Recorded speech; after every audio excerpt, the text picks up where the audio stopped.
Hoy celebramos el aniversario número 11 de la Iglesia Bíblica de Colmenar. Para los que no conocéis la historia de nuestra iglesia, quisiera leeros un breve resumen que aparece en nuestra página web, que por cierto podéis visitar nuestra página web, es simplemente iglesiabiblicadecolmenar.com. Os lo voy a leer.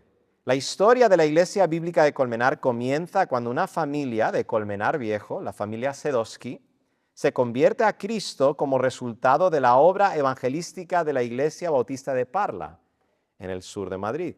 Debido a la distancia larga que había entre Colmenar y Parla, el misionero David Velázquez, yo, uno de los fundadores de la Iglesia de Parla, comenzó un estudio bíblico en Colmenar para que esta familia pudiese invitar a sus amigos y familiares.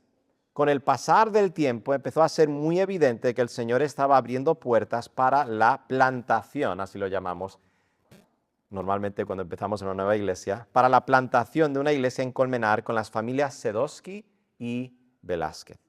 Y así fue. El 7 de julio del 2013, la Iglesia Bíblica de Colmenar se reunió por primera vez oficialmente como iglesia. Y comenzamos en el local que está justo enfrente a este, y el Señor luego nos permitió alquilar este local que es más grande. Queremos dar gracias al Señor en esta mañana por su obra en medio de nosotros y por cómo Él nos ha sostenido y dado crecimiento durante estos últimos 11 años. Pero no solo debemos dar gracias al Señor una vez al año, sino cada día de nuestras vidas. Sería como celebrar tu matrimonio solo cuando es tu aniversario. Sería un poquito extraño eso. Entonces nosotros queremos dar gracias siempre al Señor. Y por supuesto, cada vez que nos congregamos como iglesia, debemos dar gracias al Señor. Y de eso trata precisamente nuestro salmo de hoy, de dar gracias.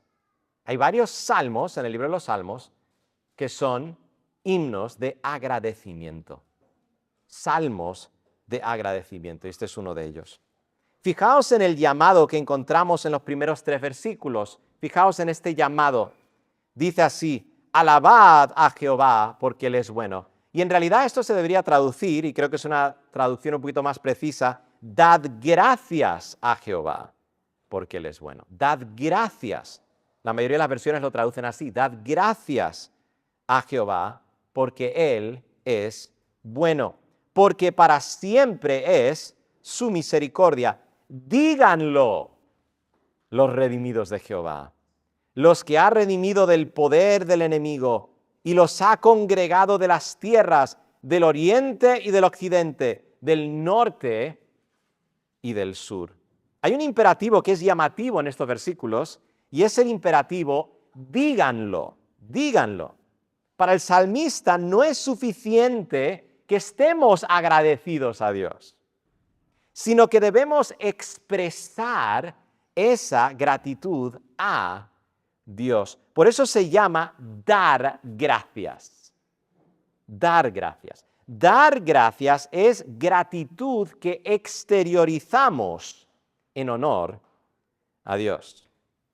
No sé si habéis hecho esto o no, si tenéis hijos, cuando es su cumpleaños y alguien les da un regalo y vuestros hijos inmediatamente se entretienen con el regalo que acaban de recibir. ¿Qué hacemos todos los padres?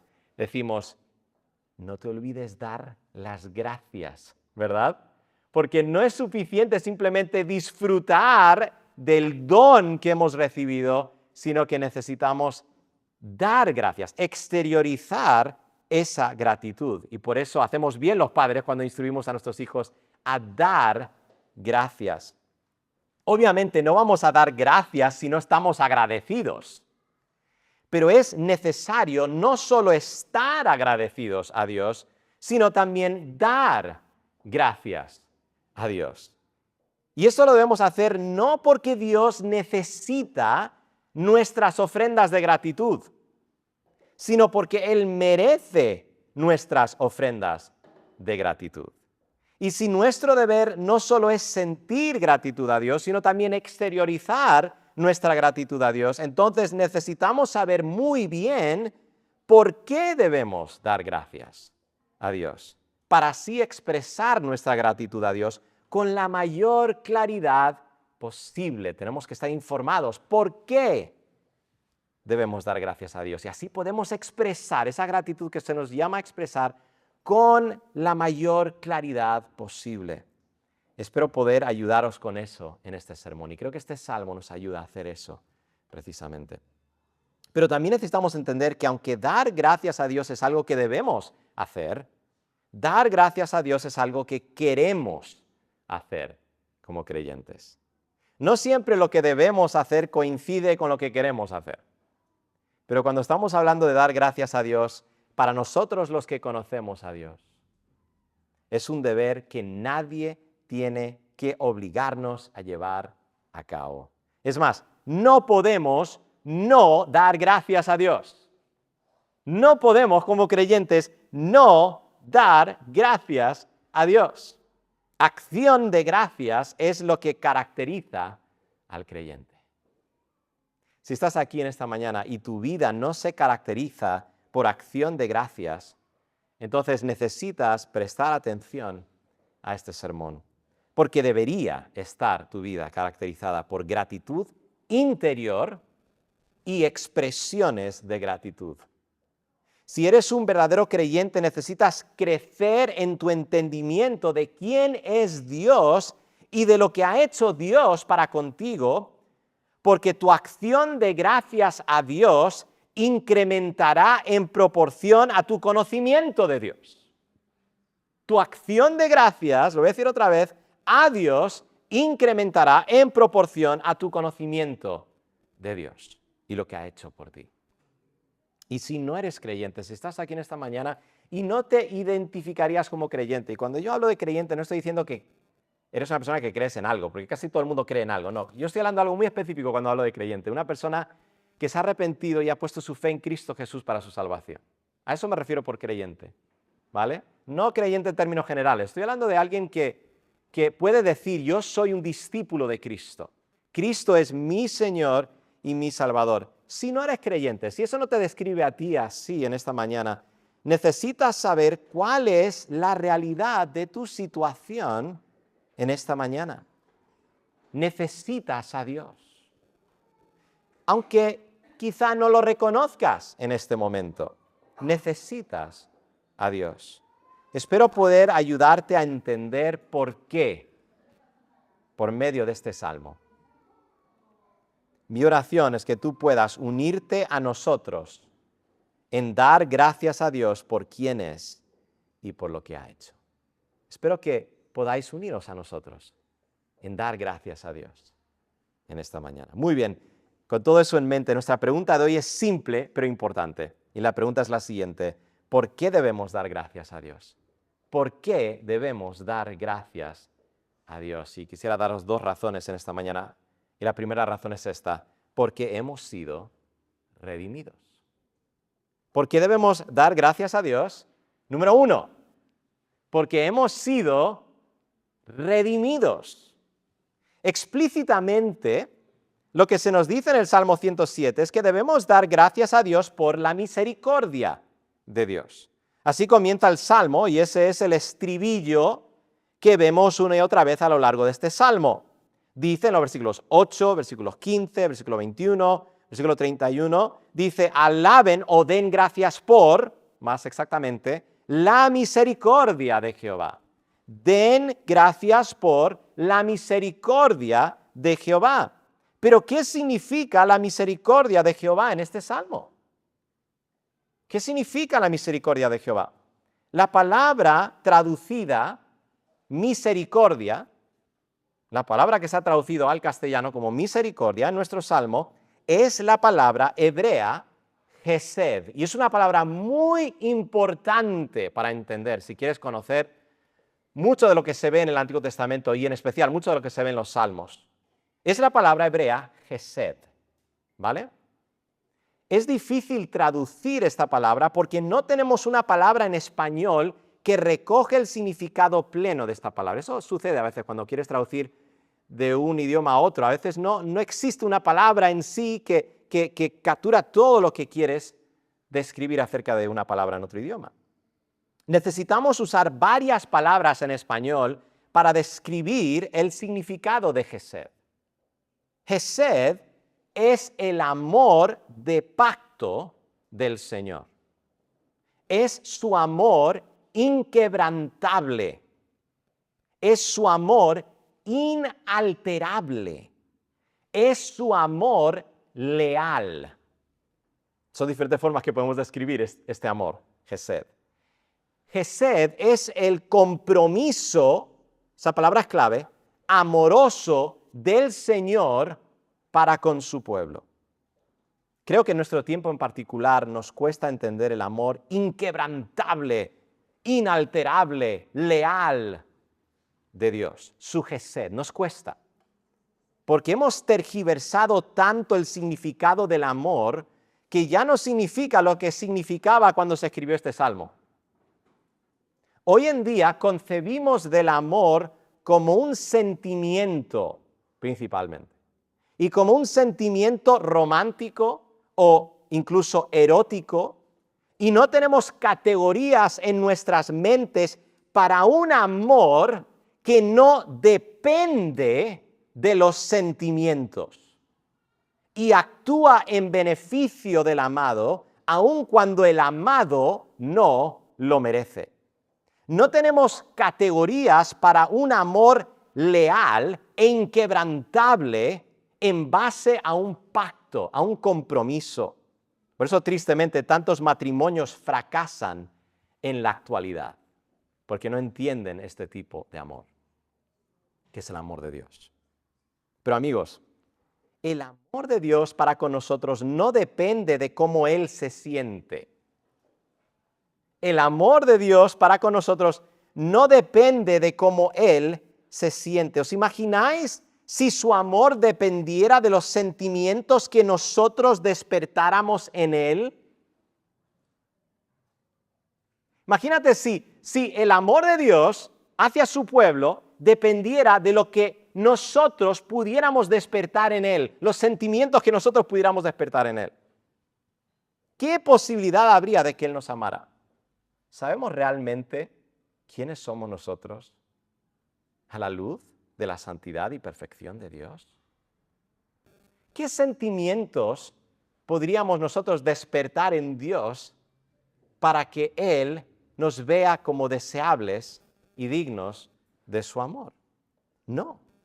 Su amor hacia nosotros es un amor de pacto. Él ha decidido amarnos porque Él es amor y su amor para con su pueblo es inquebrantable, es inalterable. Y es por eso que como creyentes podemos descansar sabiendo que nada nos puede separar del amor de Dios, como dice Romanos 8. Porque su amor para con nosotros no depende de nosotros, ni de ninguna fuerza exterior, depende de Él mismo y su compromiso de amarnos en Cristo. Muy bien, eso es lo que significa el Hesed de Dios. Pero el primer punto es que debemos dar gracias a Dios porque hemos sido redimidos. ¿Por qué no es el primer punto que debemos dar gracias a Dios por su amor inquebrantable hacia nosotros? Y la razón que creo que el primer punto debe ser porque hemos sido redimidos y no por su amor inquebrantable, es porque vemos, ¿vale? Vemos el amor inquebrantable de Dios hacia nosotros en la redención de Dios. En otras palabras, ¿cómo, dónde vemos este amor de pacto del Señor? ¿Cómo lo vemos? ¿Dónde lo vemos? Lo vemos en su redención. Entonces, cuando damos gracias por la redención de Dios, estamos dando gracias por su amor inquebrantable, demostrado hacia nosotros. Y esto prueba una vez más la superioridad del amor de pacto de Dios al amor sentimental de nuestro tiempo. Y es que el amor de pacto de Dios se demuestra con acciones. Es un amor que actúa. Ese es el amor inquebrantable de Dios. Dice el verso 2, díganlo. ¿Cómo describe los que tienen que decir algo? Díganlo los redimidos de Jehová. Los que han sido redimidos por Jehová, que lo digan. Los que ha redimido del poder del enemigo. Ahora, según el teólogo Ligon Duncan, la redención significa asegurar la liberación o recuperación de personas o cosas por medio del pago de un precio. Es un término legal de pacto que está íntimamente relacionado con el rescate, la liberación y por lo tanto la salvación. En otras palabras, aunque la palabra redención, como dije al comienzo del culto, tiene un significado literal muy específico, se puede usar para describir la salvación de Dios en términos generales. Entonces, cuando hablamos de la redención de Dios, en especial en este salmo y en muchos pasajes, estamos simplemente hablando de la salvación de Dios, de su rescate, de su liberación. En el Antiguo Testamento, el ejemplo más común de la redención de Dios es el éxodo de Egipto. Casi siempre cuando el pueblo de Dios hacía referencia a la redención de Dios, ¿qué hacían? Miraban atrás a cómo Dios les había sacado de Egipto, de la esclavitud de Egipto. Ese era el ejemplo supremo en el Antiguo Testamento. Pero en nuestro salmo de hoy, el pueblo de Dios da gracias a Dios por haberles redimido del exilio y traído de vuelta a su tierra. Porque el pueblo de Israel, más adelante en su historia, por causa de su desobediencia a Dios, fueron llevados en cautiverio. Primero a Asiria, el reino del norte, y luego a Babilonia, el reino del sur. Pero los que fueron llevados cautivos al reino del sur, a Babilonia, algunos de ellos fueron redimidos por el Señor y volvieron a su tierra. Entonces, el pueblo de Dios en el Salmo 107 está dando gracias al Señor por esa redención. ¿Y dónde vemos eso? En el verso 3 dice, y los ha congregado, ¿qué dice? De las tierras del oriente y del occidente, del norte y del sur. Muy bien, pues nuestro salmo comienza con un llamado a dar gracias a Dios por su amor inquebrantable que se ve en la redención de su pueblo. Pero lo que viene a continuación son 4 estrofas que describen en gran detalle 4 casos específicos de la redención de Dios. En cada una de estas 4 estrofas hay un patrón. Primero vemos una descripción de alguna angustia. Segundo, vemos el clamor del pueblo de Dios. Tercero, vemos la redención de Dios. Y por último, vemos la acción de gracias de parte del pueblo. También vemos 2 tipos de redención en estas 4 estrofas. 2 tipos de redención. La primera y cuarta estrofa describen una redención de la angustia causada por fuerzas exteriores. Eso es, la redención de lo incontrolable. Y la segunda y tercera estrofa describen una redención de la angustia causada por el pecado. Eso es la redención de lo irremediable, como vamos a llamar. Ahora, ¿por qué creéis que el salmista dedica 4 estrofas, 29 versículos, por eso os he dicho, este salmo es largo, solo para describir con lujo de detalle la redención de Dios? Porque tenemos que entender por qué debemos dar gracias a Dios. Y no vamos a entender por qué debemos dar gracias a Dios si no entendemos de qué nos redimió el Señor. Somos redimidos de lo incontrolable e irremediable. Somos redimidos de lo incontrolable y lo irremediable. Y cuando digo que somos redimidos de lo incontrolable y de lo irremediable, me refiero a lo incontrolable e irremediable para nosotros. El Señor nos redime de lo que nosotros no podemos controlar y lo que nosotros no podemos remediar, nosotros. Y es por eso que damos gracias por su redención. No das gracias por lo que tú puedes controlar y remediar. Das gracias por lo que no puedes controlar y remediar. Y de eso, amigos, nos redime el Señor. Entonces, lo que quiero que observéis en estas 4 estrofas es lo grande que es la redención de Dios. Lo grande que es la redención de Dios. Cuanto más fuera de nuestro control es la situación en la que nos encontramos, más motivos tenemos para dar gracias a Dios cuando nos redime de esa angustia. Cuanto más irremediable la situación en la que nos encontramos, más motivos tenemos para dar gracias a Dios cuando nos redime de esa angustia. Entonces, una vez más, quiero que observéis lo grande que es la redención de Dios en estas 4 estrofas. Primero veremos la redención de lo incontrolable y luego veremos la redención de lo irremediable. Así que vamos a comenzar con la redención de lo incontrolable. Voy a leeros 2 historias de redención de personas en una situación de angustia incontrolable. La primera historia es sobre personas perdidas en el desierto. Esto lo vemos en los versos 4 al 9. Y la segunda historia es sobre personas perdidas en el mar. Los versos 23 al 32. Y quiero que observéis una vez más el patrón en estas historias. Hay una descripción de angustia, hay un clamor, vemos la redención y luego vemos al pueblo dando acción de gracias. Primero, quiero leeros los versículos 4 al 9, que describen a personas perdidas en el desierto. Mira qué dice. Quiero que observéis este patrón conmigo. Dice, anduvieron perdidos por el desierto, por la soledad sin camino, sin hallar ciudad en donde vivir, hambrientos y sedientos, su alma desfallecía en ellos. Esa es la angustia. Vemos el clamor. Entonces clamaron a Jehová en su angustia y los libró de sus aflicciones. Ahí vemos su redención. Los dirigió por camino derecho para que viniesen a ciudad habitable. Y aquí vemos la acción de gracias. Alaben o den gracias por la misericordia de Jehová y sus maravillas para con los hijos de los hombres, porque sacia al alma menesterosa y llena de bien al alma hambrienta. Hemos visto la historia de personas perdidas en el desierto, ahora veamos la historia de personas perdidas en el mar. En los versos 23 al 32, mira que dice, los que descienden al mar en naves y hacen negocio en las muchas aguas, ellos han visto las obras de Jehová y sus maravillas en las profundidades, porque habló e hizo levantar un viento tempestuoso que encrespa sus ondas. Suben a los cielos, descienden a los abismos, sus almas se derriten con el mal, tiemblan y titubean como ebrios, y toda su ciencia es inútil. Esa es la angustia. Aquí vemos el clamor. Entonces claman a Jehová en su angustia. Aquí vemos la redención y los libra de sus aflicciones.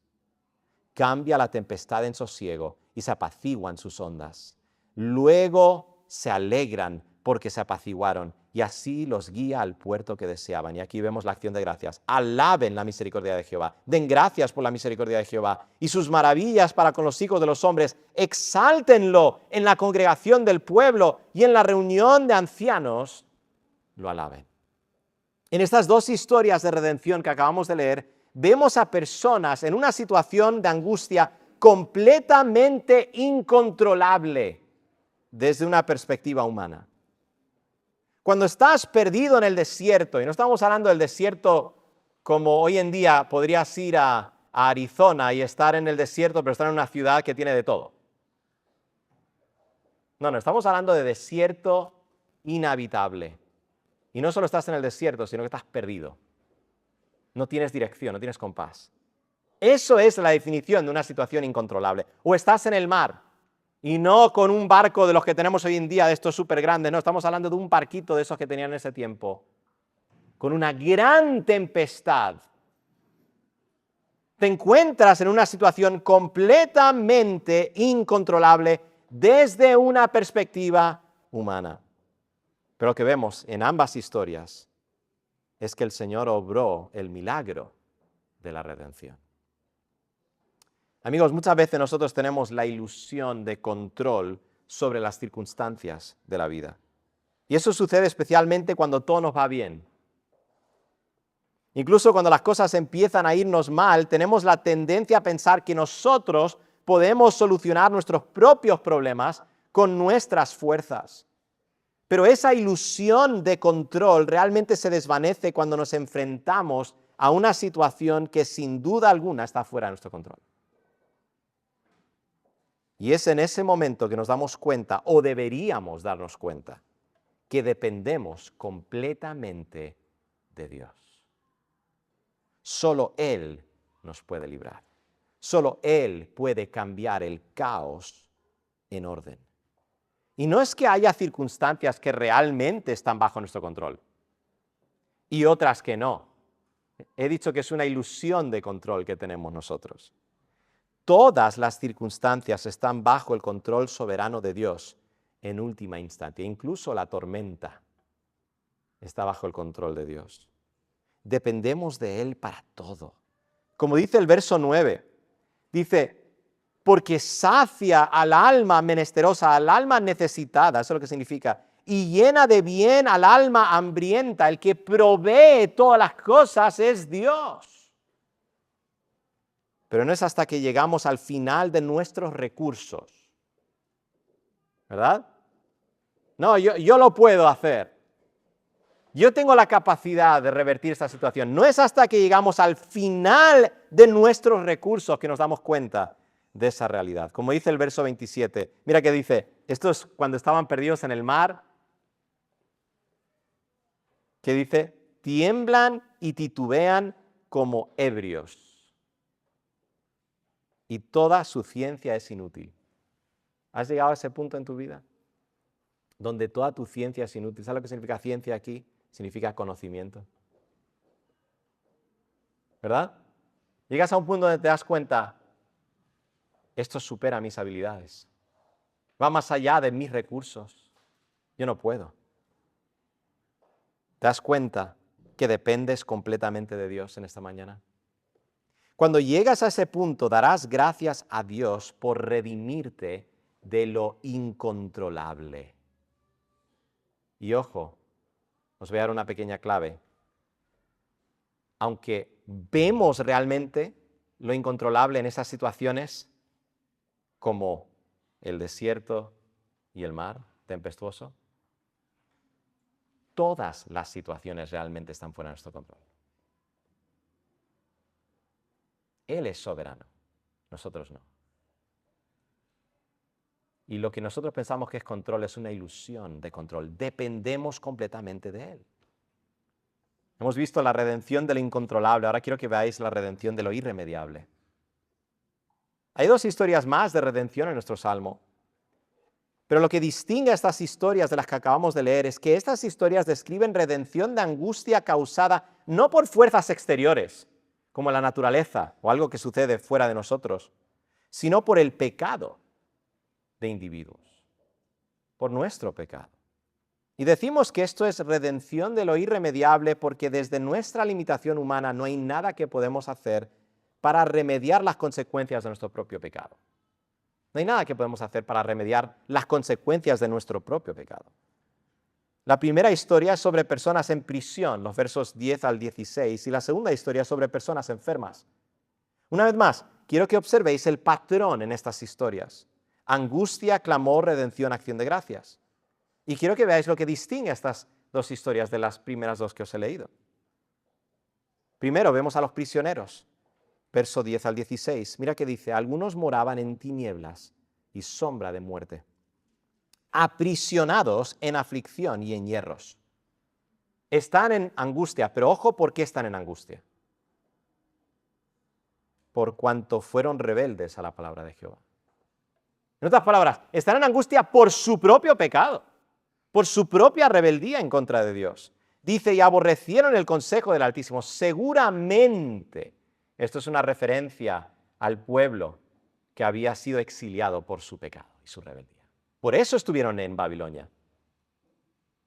Entonces, esto no es solo lenguaje figurado, esto es muy literal. Estuvieron en prisión.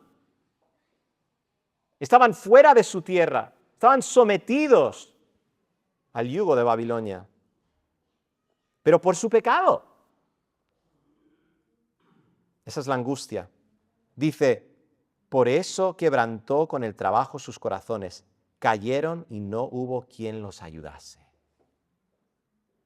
Pero luego vemos el clamor. Dice, luego que clamaron a Jehová en su angustia, y vemos la redención, los libró de sus aflicciones, los sacó de las tinieblas y de la sombra de muerte, y rompió sus prisiones. Alaben o den gracias por la misericordia de Jehová y sus maravillas para con los hijos de los hombres. Aquí vemos la acción de gracias, porque quebrantó las puertas de bronce y desmenuzó los cerrojos de hierro. Hemos visto la historia de personas en prisión, ahora veamos la historia de personas enfermas. Ahora, no podemos estar seguros al 100% que esto está describiendo a personas enfermas, pero parece ser por el lenguaje que está describiendo a personas que padecen de alguna enfermedad. Y si no es una enfermedad física, es una enfermedad del alma, por lo que vemos aquí. Mira qué dice. Fueron afligidos los insensatos a causa del camino de su rebelión y a causa de sus maldades. Entonces, aquí están sufriendo angustia una vez más por causa de ¿qué? Su pecado, ¿verdad? Su alma abominó todo alimento. Cuando estás tan mal que ni siquiera quieres comer, eso es cuando estás realmente mal, ¿no? Y como he dicho, esto puede ser quizá una enfermedad del corazón, quizá una depresión, una angustia tremenda, o puede ser quizá una enfermedad física. Que es tan horrible que uno no quiere ni siquiera comer. Pero lo que hace que esto sea peor que cualquier otra cosa es que estás experimentando esto por consecuencia de tu pecado. Dice, y llegaron hasta las puertas de la muerte. En otras palabras, lo que venía a continuación era la muerte. Vemos el clamor. Pero clamaron a Jehová en su angustia. ¿Ves ese estribillo una y otra vez? Pero clamaron a Jehová en su angustia. Y los libró de sus aflicciones. Redención. Envió su palabra y los sanó. Dice, y los libró de su ruina. Y aquí vemos la acción de gracias. Alaben la misericordia de Jehová y sus maravillas para con los hijos de los hombres. Ofrezcan sacrificios de alabanza y publiquen sus obras con júbilo. En estas dos historias de redención que acabamos de leer, vemos a personas en una situación de angustia completamente irremediable desde una perspectiva humana. Prisioneros, enfermos. Y en ambas historias el Señor obró el milagro de la redención. Amigos, puede que al leer estos relatos tú te identificas con la angustia de estas historias. Quizá tú estás sufriendo las consecuencias de tu pecado y sabes exactamente cómo se sienten las personas en estas historias que acabamos de leer. Quizá tú dices, pues yo no me identifico en absoluto con estas historias. Yo no soy perfecto, nadie es perfecto, pero yo no soy prisionero y no me siento mal de salud, me siento bien. Yo no estoy en una situación irremediable que requiera de intervención divina. Esos serán otros, no yo. Quizá ni siquiera crees en Dios. Y el concepto del pecado te parece algo sacado de un cuento de hadas. Si algo malo te sucede en esta vida, piensas, ¿esto es por pura casualidad? No por juicio divino o no por las consecuencias de mi pecado. Sea cual sea tu percepción de tu situación en esta mañana, quisiera mostrarte cuál es tu realidad. Porque la palabra de Dios te muestra tu realidad. Es un espejo que te muestra la situación en la que realmente te encuentras. Y la realidad es que tú y yo somos pecadores. La palabra de Dios es muy clara al respecto. Y tu mismo corazón te lo dice. Tú lo sabes. Somos pecadores. ¿Y qué significa que somos pecadores? Significa que cada uno de nosotros nacemos en rebeldía en contra de Dios. Cada uno de nosotros somos culpables de haber quebrantado la ley de Dios. Cada uno de nosotros estamos inclinados hacia el mal desde el momento que nacemos. Romanos 3:23, lo voy a citar. Creo que si eres creyente debes saberte este versículo de memoria. Dice, por cuanto todos pecaron y están destituidos de la gloria de Dios. Y no solo eso, hay consecuencias para nuestro pecado. El pecador es esclavo del pecado. Está en prisión. Jesús dijo en Juan 8:84, todo el que hace pecado, esclavo es del pecado. En otras palabras, está en prisión. El pecador está enfermo espiritualmente y está muriendo físicamente por consecuencia del pecado. ¿Qué dice Romanos 6:23? Porque la paga del pecado es ¿qué? La sentencia, el resultado del pecado es ¿qué? Muerte. Y si algo no cambia, estaremos en esa situación por toda la eternidad, en un lugar llamado el infierno. A veces las circunstancias de la vida hacen que nuestra realidad se vea con mayor claridad. Quizá has llegado a ese punto hoy, pero aún si no nos damos cuenta, en nuestro estado natural, esa es nuestra condición. Estamos en prisión y estamos enfermos. Y esta angustia es irremediable para nosotros. Estamos en necesidad completa de Dios. Necesitamos ser redimidos. No hay nada que podemos hacer por nosotros mismos para remediar nuestra situación. Necesitamos la salvación que solo Dios ofrece. Y esto nos lleva a mirar a nuestro Redentor, Cristo, en esta mañana. Amigos, todos los ejemplos de redención en el Antiguo Testamento, el Éxodo, el retorno del exilio, las historias que hemos visto hoy, son ejemplos preciosos de redención. Dios obró en cada uno de estos casos e hizo grandes cosas para con su pueblo, pero necesitamos entender que todos estos ejemplos de redención eran solo símbolos que apuntaban a la redención mayor que experimentaría el pueblo de Dios con la llegada de Cristo. Primero, con Cristo descubrimos que Él tiene el poder para ser nuestro Redentor. Él está cualificado para ser nuestro Redentor. Él es Dios mismo y Él tiene el control soberano sobre todas las cosas. ¿Os acordáis de la tormenta que calmó Jesús en Mateo 8, del 23 al 27? ¿Os acordáis de esa tormenta que calmó Jesús? Lo que vemos en ese relato, esa historia, es muy parecido a lo que vimos en el Salmo 107, con esas personas que estaban perdidas en el mar.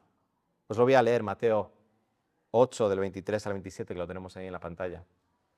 Dice así: entrando él en la barca, sus discípulos le siguieron.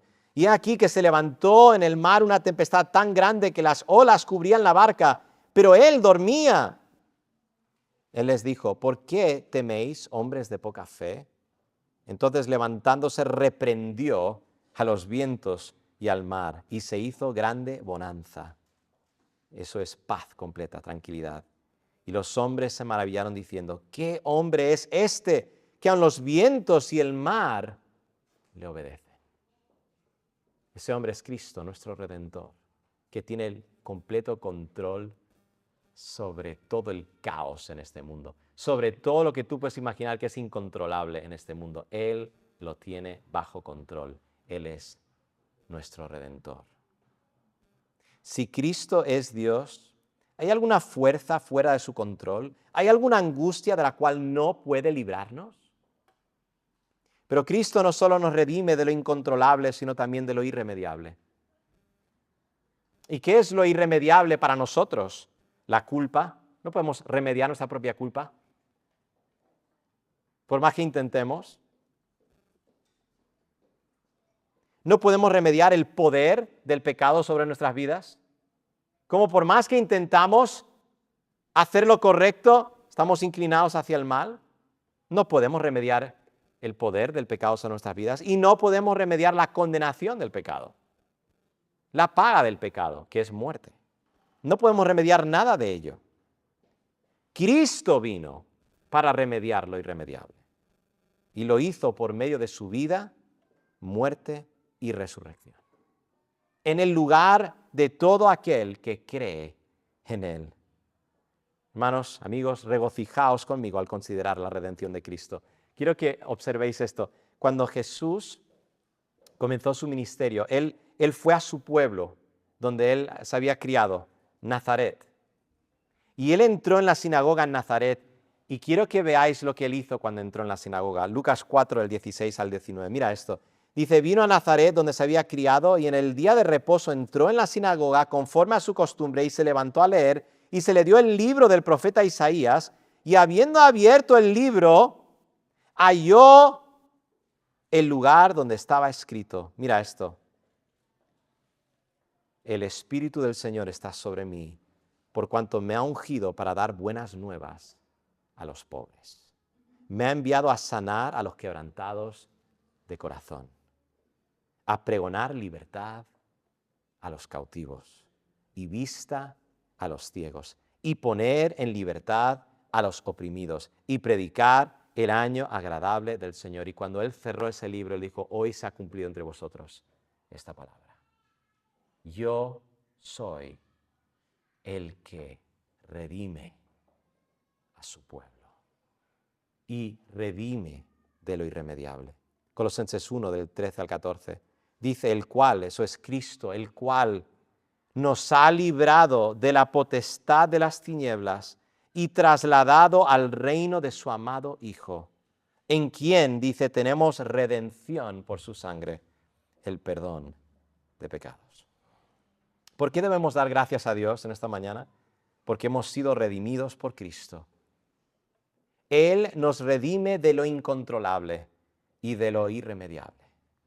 Y le damos gracias porque Él ha hecho lo que nosotros no podíamos hacer.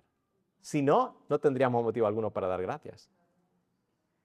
Pero no le darás gracias en esta mañana si crees que tienes el control sobre tu vida.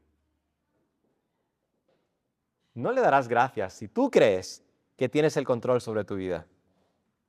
O si piensas que puedes remediar tu propio pecado y sus consecuencias. ¿Cuántas personas piensan que no necesitan un redentor? Yo puedo remediar mi culpa. ¿Sabes cómo puedo remediar mi culpa? Haciendo buenas obras. Si mis buenas obras pesan más que mis malas obras, yo podré redimirme a mí mismo. Sí, quizás necesito un poquito a Jesús. Necesito a Dios que me dé un empujoncito. Pero yo puedo arreglar mi problema de culpa. O quizá tú piensas, yo puedo remediar esta tentación que tengo constante hacia el pecado. A base de fuerza, voluntad, disciplina, yo puedo arreglar este problema que tengo. O quizá piensas que tú puedes hacer suficientes buenas cosas de aquí hasta que te mueras para librarte de la condenación de Dios. Si piensas así, no vas a dar gracias a Dios porque no vas a experimentar la redención de Dios, porque no piensas que la necesitas. Pero un día te darás cuenta de la realidad en la que te encuentras. Solo darás gracias si experimentas y reconoces la redención de Dios. Solo darás gracias si reconoces y experimentas la redención de Dios. Y esa redención está disponible para ti en esta mañana solo por Cristo. Así que si te das cuenta de tu necesidad de Cristo y te das cuenta que solo Cristo puede redimirte, ven a Cristo en arrepentimiento y fe hoy y recibe su redención. Recibe su redención. Y si eres creyente, pero tu vida no está caracterizada por acción de gracias, necesitas crecer en tu entendimiento de la redención de Dios. Porque tu acción de gracias a Dios incrementará en proporción a tu conocimiento de la redención de Dios. Y esto lo vemos muy rápidamente en la segunda razón por la cual debemos dar gracias a Dios. La primera es porque hemos sido redimidos y la segunda es porque entendemos su redención. Y esto es muy importante y muy brevemente quiero que meditéis en esto. Nosotros damos gracias a Dios porque entendemos su redención. No sé si os habéis dado cuenta, pero este salmo no solo nos explica por qué debemos dar gracias a Dios, sino que también alimenta nuestra acción de gracias. Y ese es uno de sus propósitos. Fijaos en el versículo 43, que dice, ¿quién es sabio y guardará estas cosas y entenderá las misericordias de Jehová? Eso es, entenderá este amor inquebrantable de Dios que vemos en su redención. El que es sabio es el que realmente entiende todo lo que hemos visto. Entonces, el desafío para cada uno de nosotros es este. Nosotros necesitamos crecer cada vez más en nuestro entendimiento de lo que Dios ha hecho para con nosotros. Porque conforme crecemos en nuestro entendimiento de la gran redención de Dios, vamos a dar gracias a Dios. Y si estás aquí y no conoces a Dios, entonces crecer en tu entendimiento de la redención de Dios es crecer en tu entendimiento de que necesitas la redención de Dios. Es crecer en tu entendimiento de que lo que tú piensas que está bajo tu control no está realmente bajo tu control. Que lo que tú piensas que puedes remediar no lo puedes remediar. Eso es lo que significa para ti crecer en tu entendimiento de la redención de Dios, del amor inquebrantable de Dios. Porque si no te das cuenta de que necesitas a Dios, un día te enfrentarás a la realidad. Te enfrentarás a la realidad del juicio de Dios. Y no deseamos eso para ti en esta mañana. Así que mi llamado para ti, si esa es tu situación en esta mañana, es que vengas a Cristo hoy en arrepentimiento y fe y que recibas a Cristo como tu Redentor, como el que te redime de lo incontrolable y como quien remedia tu situación irremediable, que perdona tus pecados, que te libra del poder del pecado y que te libra de la condenación del pecado.